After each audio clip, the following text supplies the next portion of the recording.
आप मुसलमान खुद ही कहते हो कि अल्लाह एक है। यदि अल्लाह एक है तो उसका धर्म भी एक ही होना चाहिए था। फिर ये 50 धर्म क्यों और किसने चलवा दिए? यह रहस्य भी संत रामपाल जी के मुकम्मल से सृष्टि रचना सुनने से ही समझ में आएगा। आप मुसलमान खुद ही कहते हो कि इस्लाम धर्म अल्लाह ने बनाया है, तो भाई तुम्हारा अल्लाह इतना कमज़ोर कैसे हो गया जो 1400 वर्षों से इस्लाम धर्म को दुनिया का नंबर 1 धर्म नहीं बना पाया? आज भी दुनिया में तुम दूसरे नंबर पर ही खड़े हो। यह रहस्य भी संत रामपाल जी के मुकम्मल से सृष्टि रचना सुनने से ही समझ में आएगा। आप मुसलमान खुद ही कहते हो कि अल्लाह एक है और उसी ने यह कायनात बनाई है, तो तुम्हारा अल्लाह इतना कमज़ोर कैसे हो गया जिसकी कायनात में आज दुनिया के 70% लोग उसी एक अल्लाह को मानने के बजाय तरह तरह के भगवान बनाकर उन्हें पूज रहे हैं। भाई और बहनों, ये रहस्य भी संत रामपाल जी के मुकम्मल से सृष्टि रचना सुनने से ही समझ में आएगा।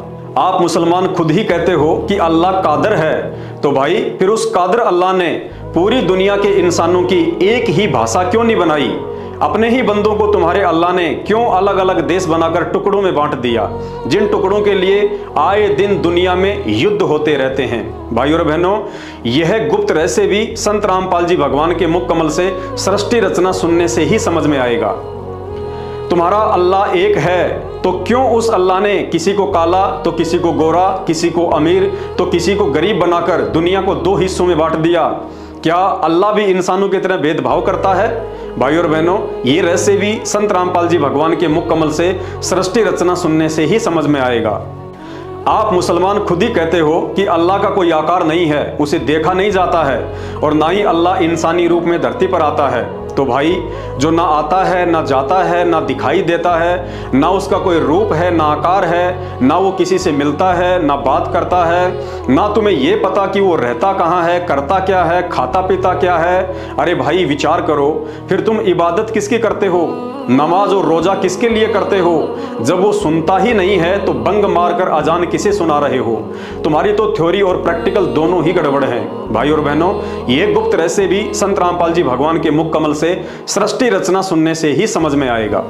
भाई और बहनों, यही कारण है कि अल्लाह की पहचान और उसकी सच्ची इबादत से दूर होने के कारण इस्लाम को चलाने वाले जिस हजरत मोहम्मद ने कभी जीवन में मांस को हाथ तक नहीं लगाया, आज वही इस्लाम जीव हत्या करने और मांस खाने में दुनिया में 1 नंबर पर पहुंच गया है।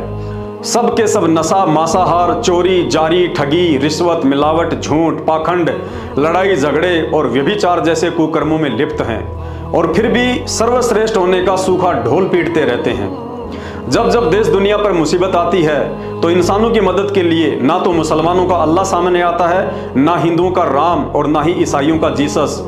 2020 कोरोना के समय ना किसी का खुदा मदद को आया, ना किसी का भगवान, क्योंकि अल्लाह से मदद प्राप्त करने का वर्तमान में एकमात्र सच्चा तरीका स्वयं धरती पर प्रकट उस अल्लाह संत रामपाल जी के पास ही है। और निसंदेह हम उस अल्लाह कबीर संत रामपाल जी के फॉलोवर उनकी रजा का भरपूर फायदा भी उठा रहे हैं।